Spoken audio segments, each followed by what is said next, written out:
He was on the cusp of Olympic glory and certain professional success. He had talent that was undeniable and was backed by a team that was second to none. And yet, despite having the best of mentors, he was on a collision course with self-destruction, his hopes of a prosperous life forever trapped within the prison of his own mind. "I fought him a half dozen times before the Olympics," Evander Holyfield said. "No one ever hit me as hard as..."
Rickey Womack was one of 9 children born to Alfred and Marlene Womack in Jackson, Tennessee.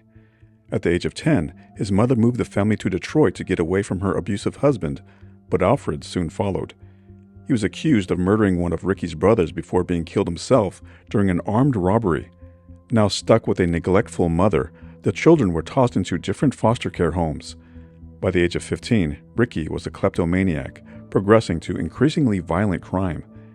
In August of 1978, he robbed someone outside of a bar. After his arrest, he pled guilty to armed robbery and received a 2 to 15-year sentence.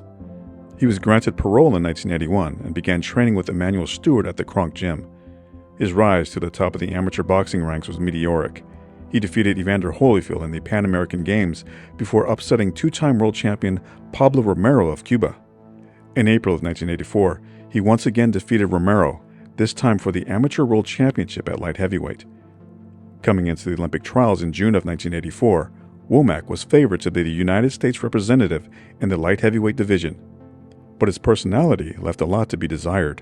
He was cold and withdrawn when dealing with people he didn't know and the press. He'd show up late for conferences with headphones covering his ears and sunglasses hiding his eyes. He gave a lot of one-word answers and was so hostile to reporters to the point where one female reporter noted, quote, "I hope he loses." At the Olympic box office, things went as expected for Womack as he defeated Orbit Pugh and Benny Hurd, with only longtime rival Evander Holyfield standing in his way to an Olympic berth. Womack stomped on Holyfield's foot in a dressing room standoff before their bout, but the intimidation tactic wouldn't work on the determined underdog.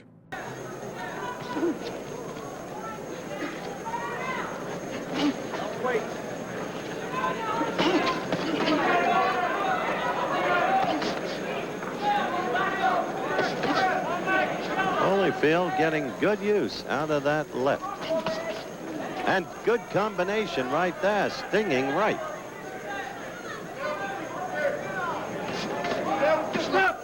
Now, we are coming down to the close of the first round. Another tough fight between these two fighters. The bell for round 2. Rickey Womack against Evander Holyfield. A tough first round. These two men so accustomed to each other. But Manny Stewart, aware of how tough Holyfield is, telling his fighter, Rickey Womack, you gotta step it up, kid. Got to get in. And after throwing the left, you've got to come in with the right. And then you've got to double up.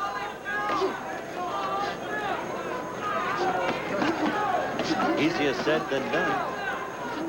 You can do great things in the corner, but you can't do them for the fighter, and you couldn't do them for yourself.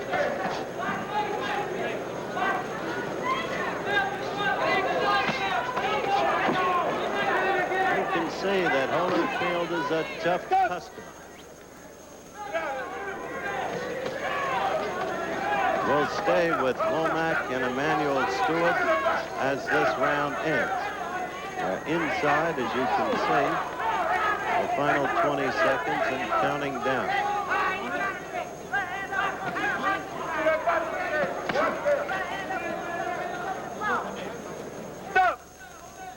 Tough fight, tough guys.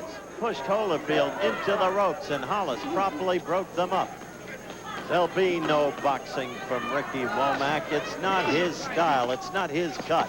And look at him throwing blows. Holyfield not covering too well on the blows to the belly. Caution about butting. Hollis to Womack.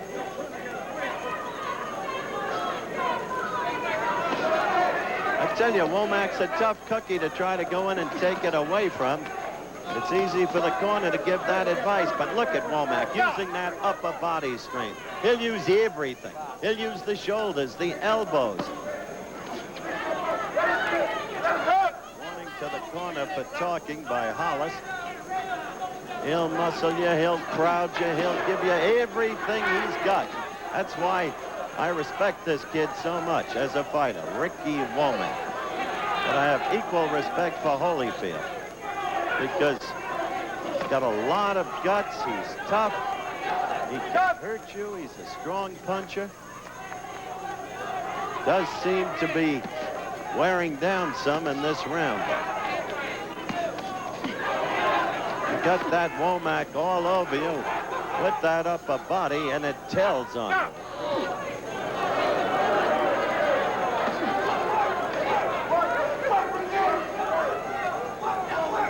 We are coming to the end of this fight. Holyfield rallying back. Gets Womack into the corner. Rickey tying. Holyfield landing, scoring them again and again. Ending with a flurry, a big rally. Hollis breaks them. We're inside of 10 seconds. Good left by Womack. These men have spared themselves nothing. The end of the fight. Holyfield's aggression earned him the verdict, and the next day the two rematched, with the winner going to the Olympics. Each and every time you fought him, Holyfield said, you can probably take a coin to flip it up and say who won it, because that's how close it would be each and every time. It's not like he stopped me and not like I stopped him. I remember the last 2 times to make an Olympic team. In the last 15 seconds of the fight, he took a breath, and I hit him with 6 or 7 unanswered punches, and I win.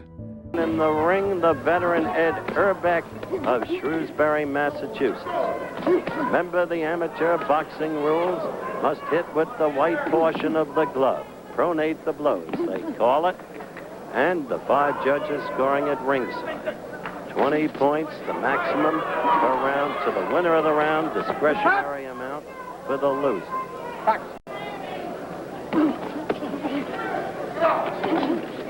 These 2 men are evenly matched. Either one, in my opinion, has the capacity to win the Olympic gold.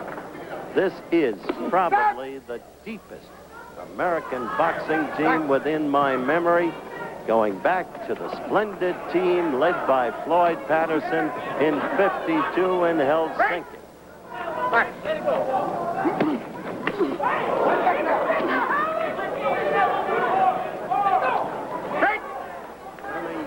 To the end of round 1, and we will be going to bring you a commercial message at the end of this round. 5 judges of Carmen Williamson of Toledo, John Hollis of St. Louis, Paul Connor of Milwaukee, Tony Filippelli of Utica, and Elmo Adolph of New Orleans. For yesterday's fight, who tried to bring to the fight. Thus, Holyfield has not been able to pressure him the way he did yesterday. You saw Rickey go to his knees, pushing, but that's the way he fights.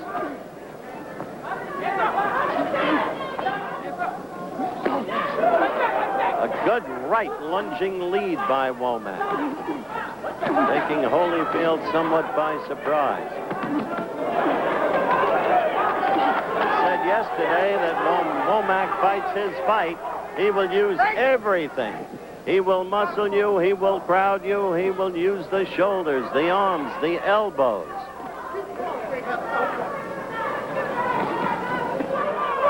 The second round.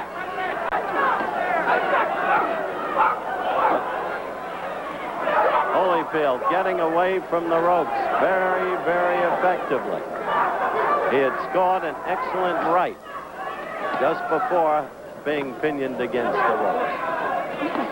This is a tough cookie, this Evander Holyfield. There is redness about Womack's nose.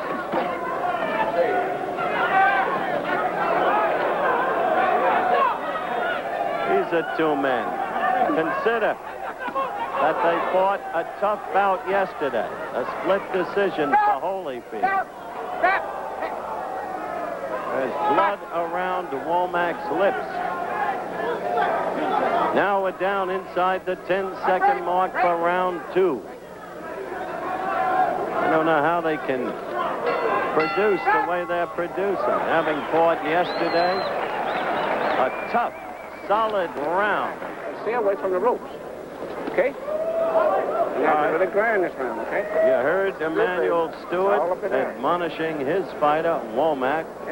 Don't go in there with your head first, going to the belly. And you heard the corner. For Holyfield, Kenny Adams telling him you're scoring with your left, keep using it. This is the round that'll determine this fight. And Womack with a big start, trying to give it everything he's got.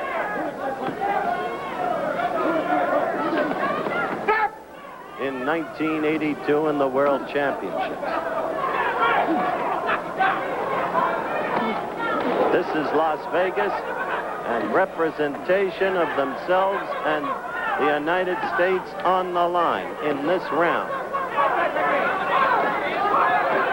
I'm going to alert the stations down the line. We're going to give them a break at the end of this round, and this has been, I think, clearly a good round for Rickey Womack because Holyfield has not been able to put the pressure on.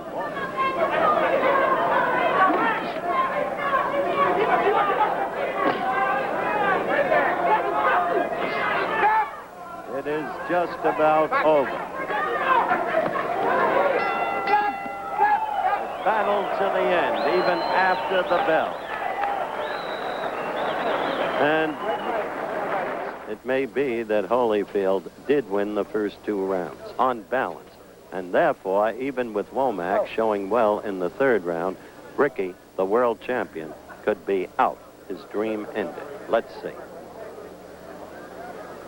Ladies and gentlemen, the winner in the light heavyweight division to represent the United States in the 23rd Olympiad, in the blue corner, Evander Holyfield on a split decision.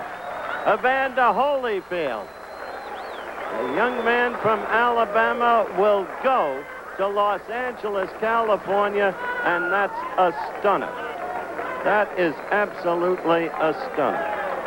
But it was a close, tough tussle all the way. And when you take Womack on 2 days in a row, and you come away with it, you deserve it. With the victory, Holyfield earned a place on the legendary 1984 Olympic squad. Maybe all the good things that happened for me, Holyfield said, might have happened for Rickey. Meanwhile, Womack felt that he won both fights against Holyfield, blaming political reasons as to why he was left off the Olympic team. Womack returned home and sulked, turning down an invitation to be an Olympic alternate and refusing to watch the games on TV. But he still hoped to meet Holyfield in the pros. I think in the time to come, Womack said, that's going to be one of the greatest fights of the century. Womack turned pro in September of 1984, blasting out Bill Hollis in the first round. Signing a $50,000 contract with Top Rank, he made his ESPN debut on January 31st, 1985, against Victor Felder. And we're in Fort Worth, but lost in the box-off to Evander Holyfield, who went on to win the bronze medal in the Olympic Games. He said he was disappointed, but he said, I'm in the pro ranks now, and I've got other duties I got to consider, and now he's in his third professional fight. So we'll watch and see how Womack in the gold does against Felder in the red here in round 1, scheduled for 6. One of the things Rickey Womack has is good hand speed, especially for a light heavyweight. He can put his punches together, and he says that's one thing he's working on as a pro, not to just punch a lot of punches for the sake of it, as you do often in the amateur, but make his punches count. 2 fights by Womack. His last fight, October the 19th, was in New York. He won a 4-rounder over Jerry Parker. He'd opened up his career with a first-round knockout of Bill Hollis on September the 15th in Pontiac, Michigan. Fights out of that Kronk gym and shows you that good right hand. Felder, however, countered pretty good with a left-right combination and comes right after Womack in the corner. Well, in his pro career. Takes some punches here from Womack as he backs him towards the rope. Al's already pointed out that good hand speed, and Felder found it out. A good, quick right hand finds the chin to Felder there. Felder indicated his amateur record is 48-6, but didn't win any titles along the way. 68-4, the amateur record for Womack.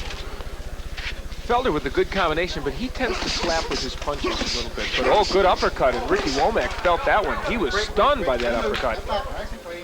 So Vic Felder, despite the clippings of Rickey Womack, did not come in here to fall down, that's for sure. The referee had the final decision there at the advice of the doctor. It goes the other way now. Good right hand by Womack.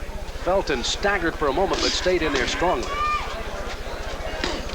Closing seconds of round 1. Womack has been bloodied here in round number 1. We'll continue with more after this. 175 3/4. Felder a little bit heavier. 176 1/2. Both fighters exactly 5'11 1/2. Felder at 27, Womack the younger of the two at only 23 with a very illustrious amateur career. He goes right to work on Felder here in round number 2. What a counter right by Felder just when Womack had him in trouble, and he stunned Rickey Womack with that right. You know, I was about to say the difference now is that Womack is going to the body extremely well, and it's setting up what he's doing to the head, but boy, he walked into a good right hand by Felder. By the way, Felder is a college grad in social science, as a matter of fact. Now getting himself back into the groove and trying to work on his boxing. He says he considers his speed is excellent and his defense on a scale of 1 to 10 is 8. Well, we'll find out. It was not very good there as Womack really landed a good right hand on his face. Well, right eye has been successfully closed so far by Womack's corner. So no problems here in round number 2 as they exchange punches right above us. Good right hand by Womack. You know, Felder wants to counterpunch off those ropes, Sam, but he is paying a price for that. He's taking some big shots. Wait, step back nice and clean. Victor Vic Felder from Staten Island getting the blunt of the punishment here from Rickey Womack. Womack comes in, big right hand. You can hear him shooting here in Atlantic City. Blood on the nose of Felder now at the end of round number 2. So Womack found the blood coming from his face in round 1. Now Felder has felt the sting here in round 2.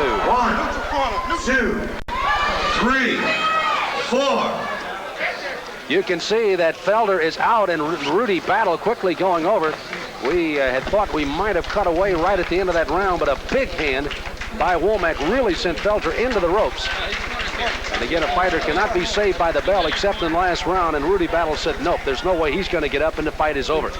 So at the end of round 2, Rickey Womack unloading on Felder, and Felder going down, and you can see, was greatly stunned there before Rudy Battle officially called it an end. Womack's outing was impressive. Manager Stewart gave the fighter a $25,000 Volvo, a place to live, and thousands of dollars in cash. By December of that year, the sky seemed the limit for Womack as he made multiple appearances on ESPN. Days after his victory over John Smith, Womack inexplicably continued his criminal ways. He entered a Redford video store and pointed a gun at one of the store's owners, Denise Zuzo. Denise hurriedly handed over $275 from the register and the $70 she had in her purse.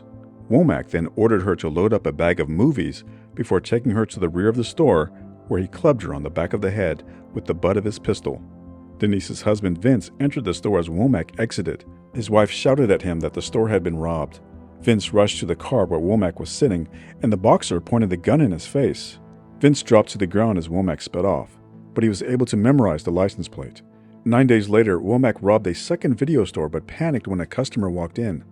He shot the patron and sprinted out of the store with $100, leaving his car keys on the counter and his wallet on the front seat of his abandoned getaway car, a car registered to trainer Emanuel Stewart. The customer survived the shooting, and Womack was arrested at his home in Detroit. He was jailed, tried, and sentenced to 12 to 25 years in prison, including 2 years for the possession of a firearm and the commission of a felony. The robbery shocked and saddened Stewart. The trainer hired legal counsel for Womack, but then withdrew his support. "I care for Rickey," Stewart said, "but I also care for the people he hurt. I believe in law and order." Those close to him only scratched their heads as to why Womack did what he did. "He had money," Stewart said, "and he knew where to come if he needed more. I've never understood why he needed to rob." While incarcerated, Womack coped by lifting weights and running long distances of up to 15 miles in a single day. In his cell, Womack kept a scrapbook filled with clippings and photographs from his boxing days, which he stored under his bunk.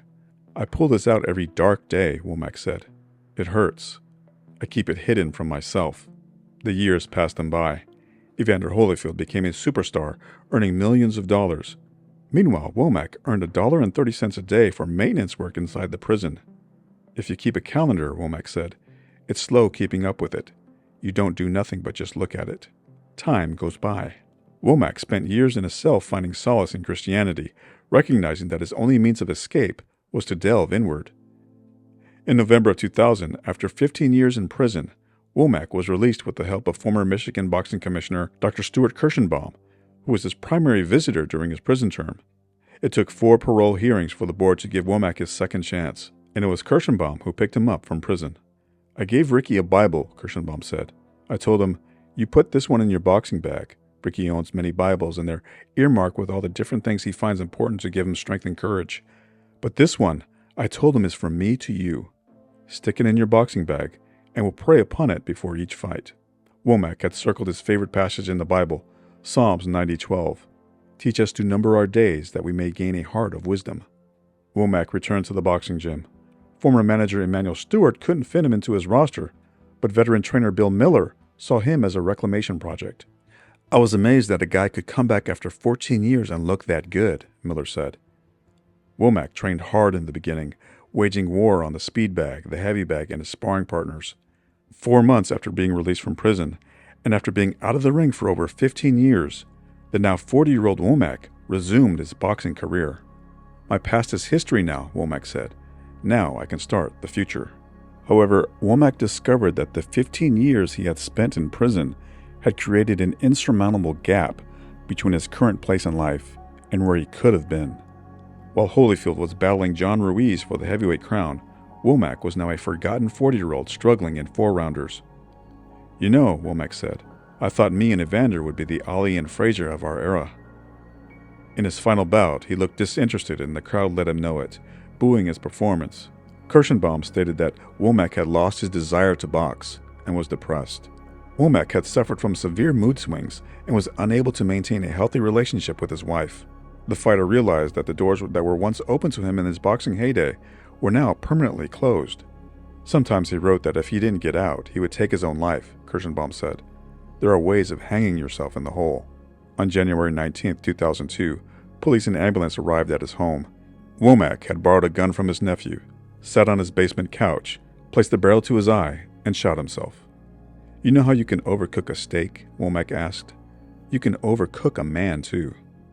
They say a mind is a terrible thing to waste. So is a man's life."